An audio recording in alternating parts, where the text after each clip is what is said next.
नमस्कार। नीलेश जी महाराज द्वारा आज ये कामत घर में चौथा दिवस है श्रीमद् भगवत कथा का, जिसमें आज श्री कृष्ण भगवान का जन्म हुआ और यहाँ पर आए हुए श्रोतागणों ने झूमा, नाचा और श्री कृष्ण भगवान के दर्शन कर अपने जीवन को धन्य बनाया।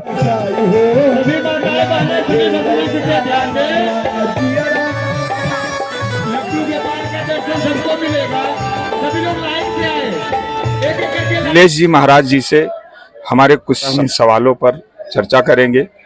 तो महाराज जी, जैसे कि आज पूरे भारत में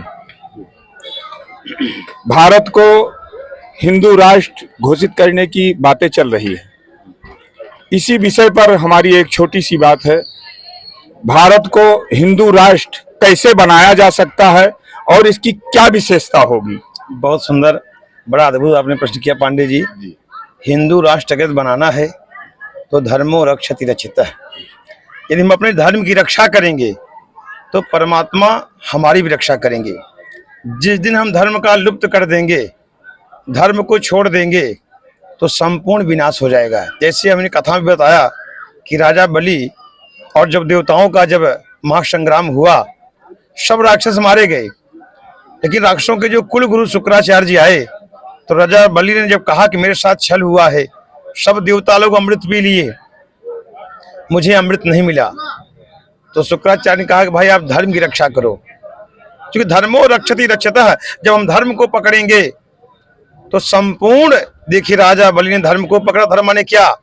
अपने हिंदुत्व को बचाइए, अपने इष्ट का प्रणाम करिए, जितना भी देवता हैं उनको सम्मान के लिए काम आगे बढ़ाइए, और सुखी दुखी हर जगह आप जाइए, हर का सपोर्ट करिए, जो अपने धर्म की रक्षा करते हैं उनका सपोर्ट करिए। और भगवान की कीर्ति के लिए, यदि भगवान के नाम के लिए यदि कोई अपशब्द बोलता है तो वहाँ दो शास्त्र बताया गया, या तो वहाँ कान बंद कर लीजिए, या तो आप में सामर्थ्य है तो उनको फटकार लगाइए। क्योंकि देखिए, जब धर्म ही नहीं बचेगा तो हम आप बच के क्या करेंगे? इसलिए धर्म की यदि रक्षा करना है तो धर्म माने रक्षा क्या करना है? जैसे आप पूजा पाठ हमारे जो पूर्वज लोग करते आए हैं, उसको हमें बचाना है। सूर्य को हम जल क्यों देते हैं? धर्म रक्षा माने क्या? सूर्य को हम जल क्यों देते हैं? क्योंकि सूर्य हमको प्रकाश देता है, सूर्य प्रकाश करता है, इसलिए हम उनको जल देते हैं। हिंदू धर्म यही है। पीपल के वृक्ष को हम पानी क्यों देते हैं? पीपल को हम जल क्यों चढ़ाते हैं?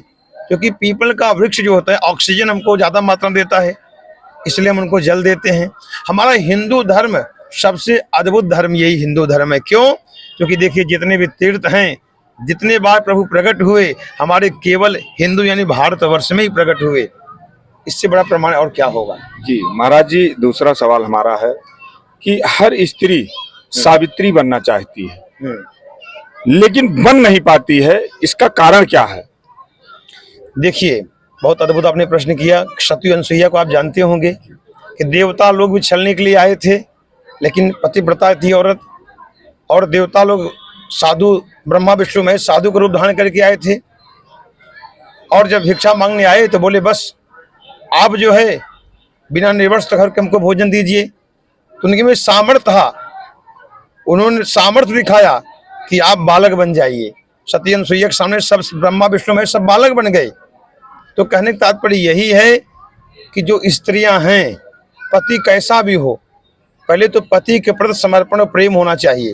पति कैसा भी हो रखना तुम सदा प्रेम व्यवहार, निगमागम बतलाते हैं यह नारी धर्म का सार। पति कैसा भी हो, चाहे कमाता हो या न कमाता हो, चाहे गरीब हो, लेकिन पत्नी का परम कर्तव्य है, यदि आप पतिदेव को प्रणाम करोगी, अगर पतिदेव प्रसन्न हो गए, उससे बड़ा न कोई तीर्थ है, न कोई यज्ञ है, न कोई धर्म है। पत्नियों का यदि प्रथम लक्षण है तो पति की सेवा, पति की बंधन, पति जिसमें प्रसन्नता हो वही कार्य करना चाहिए। तो कितना बड़ा अशुभ क्यों न हो, पति की कृपा से वो कार्य सिद्ध हो जाएगा। लेकिन जैसे आपने प्रश्न किया कि आज सब पत्नियां बनना चाहती हैं पर बन नहीं पाती, क्योंकि देखिए दिखावा दो प्रकार का होता है। जैसे हम लोग कोई प्रोग्राम में जाते हैं, आजकल क्या हो गया है, पत्नी जो है पति को खिलाएगी जूठन और वही जूठन अपना खाएगी। तो शास्त्र ये कहता है कि ये प्रेम, ये दिखावा नहीं है। यहाँ तक लिखा गया है कि पति का जूठा पत्नी खा सकती हैं, लेकिन अगर पत्नी अपना जूठा पतिदेव खिलाया तो धर्म वही नष्ट हो गया।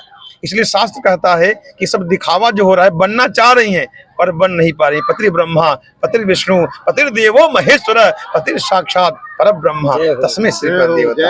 इससे बड़ा और धर्म क्या होगा? महाराज जी, तीसरा सवाल हमारा है, मंदिर में भक्त लोग जाते हैं और वो सोचते भी हैं कि हम भक्ति के लिए आए हैं तो हम पुष्प और माला भगवान श्री को खुद हम अर्पण करें। अगर वो इनकी सोच ऐसी होती है तो वहां पर पुजारी की क्या आवश्यकता है? पुजारी किस लिए रखे जाते हैं, इसके बारे में जरा दर्शन कीजिए। बहुत अद्भुत। जैसे देखिए, पुजारी, पुरोहित का कर्तव्य है पूरा हित, जो संपूर्ण पूरा कल्याण कर दे। बहुत अद्भुत पांडे जी ने आपने ये प्रश्न किया है। आपके चैनल क्या नाम है? जी, बिंदास टीवी न्यूज। बिंदास टीवी, बहुत अद्भुत। मैं चाहूंगा कि बिंदास टीवी ये चीज मेरा सुने जो मैं बताने जा रहा हूँ। पुरोहित या पुजारी जो पूरा हित चाहने वाला हो, पुरोहित का अर्थ ये पूरा हित, पूरा कल्याण जजमान का हो। जैसे आप किसी के पास जाओगे, कुछ न कुछ आपसे डिमांड रखेगा, लेकिन एक ब्राह्मण ही ऐसा है, संपूर्ण आशीर्वाद देगा जजमान का कल्याण हो। फिर जब जजमान का कल्याण होगा तब जो है ब्राह्मण कुछ पाएगा। और जैसे मान लीजिए अयोध्या मंदिर का निर्माण हुआ, कुछ लोग के मन में ये बैठा है कि वहां के पुजारी लोग कमाएंगे, केवल वही धन प्राप्त करेंगे। ये गलत है, ये सोच को बदलना है। अगर आज मंदिर का निर्माण हुआ है, देखिए वहाँ एरोप्लेन का व्यवस्था हुआ है, कितने लोग टिकट निकालेंगे, उसकी भी कमाई होगी। ट्रेनों की व्यवस्था हुई है, कितने लोग ट्रेन से आएंगे, सरकार का जो लाभ हो रहा है। वहाँ कितने बड़े बड़े होटल हैं, हार फूल बेचे जा रहे हैं, प्रसाद बेचे जा रहे हैं। तो क्या सब पुजारी पा रहे हैं? सब पंडित ही पा रहे हैं? सब अपना व्यवसाय कर रहे हैं। तो एक मंदिर के माध्यम से सबका कल्याण होता है। होटल वाले भी कमाते हैं, वहाँ के रहवासी भी कमाते हैं, हार फूल बेचने वाले भी कमाते हैं। पंडित तो बेचारा केवल बैठा है, भगवान की सेवा कर रहा है, और जो आप दोगे वही पाता है। आजकल सीसी कैमरा सब लगा हुआ है, हाँ, सब कुछ लगा हुआ। पंडित पाता क्या? सोचिए, क्या पंडित जी का परिवार नहीं है, उनकी पत्नी, उनके बच्चे नहीं है? लेकिन धर्म को बदलना चाहिए। आज पंडित विवाह करेंगे, सब कुछ करेंगे, और विवाह के बाद मंडप में कोई एक मालिक बैठ जाता है। हाँ, हम लोग जो है साउंड म्यूजिक में इतना खर्च कर देंगे, 1 लाख रुपए खर्च कर देंगे, डीजे में इतना खर्च कर देंगे, रिसेप्शन कर देंगे, होटल में कर देंगे, लेकिन जब पंडित देने को आता है बात कि पंडित जी दक्षिणा क्या दिया जाए, तो परामर्श सब करते हैं कि 1100 दे दो, ये दे दो। केवल 1100 दक्षिणा है पंडित जी का? जितना हम जिस तरह से कार्य करते हैं, अगर देखा जाए, आज विवाह नष्ट क्यों हो रहा है? आज विवाह टूट क्यों रहा है? आज तलाक इतना क्यों हो रहा है? क्या पहले होता था ये सब? आज क्यों हो रहा है? उसका कारण क्या है? कि आज कर्मकांड को सब लोग लुप्त करते जा रहे हैं। उससे पंडित का दोष नहीं है।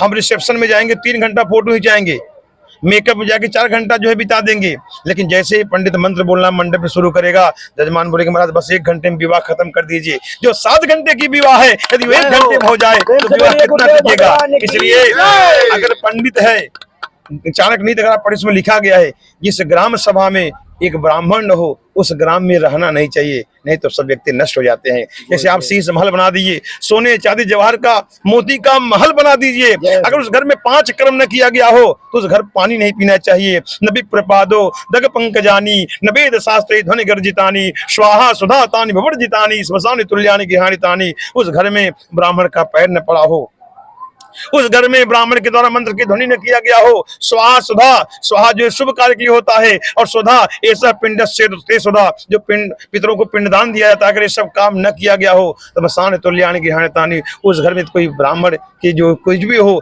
अगर जाके केवल पानी पी ले तो सब दोष लग जाता है उनको। इसलिए भैया पंडित जो पुजारी हैं, ये किसी की अगर सोच है कि पुजारी क्यों रखना, डायरेक्ट हम जाके मिले, तो कभी आप जाओगे जज से डायरेक्ट मिलोगे, पहले वकील से मिलना पड़ेगा, आपको अपना दाखिला देना पड़ेगा, वकील आपका मीटिंग करेगा, डेट फिक्स करेगा, तब जज से मिलोगे। अगर भगवान से मिलना है तो महाराज पहले ब्राह्मणों से मिलना है। कैसे? भगवान स्वयं कर रहे हैं, भगवान स्वयं कर रहे हैं कि विप्र प्रसादात धरणी धरोहम, विप्र प्रसादात कमलावरोहम, विप्र प्रसादात अजिता जितोहम, विप्र प्रसादात मम नाम राम।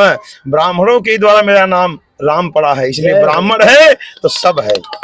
महाराज जी ने आज बहुत ही अच्छे शब्द बताए हैं कि आप लोग जब मंदिर में जाते हैं तो जरूरी नहीं कि आप अपने हाथों से ही फूल और माला चढ़ाएं, पुजारी को दीजिए। पुजारी आपकी सारी समस्याएं जो भी है पुजारी को बताइए, पुजारी भगवान के चरणों में वो चीज रख देगा और आपकी अरदास भी लगा देगा और आपकी सारी मनोकामनाएं पूर्ण हो जाएंगी। महाराज जी द्वारा आज जो ये बात बताई गई है, इस बातों को आप लोग एक बार जरूर सुनिए और ध्यान दीजिए।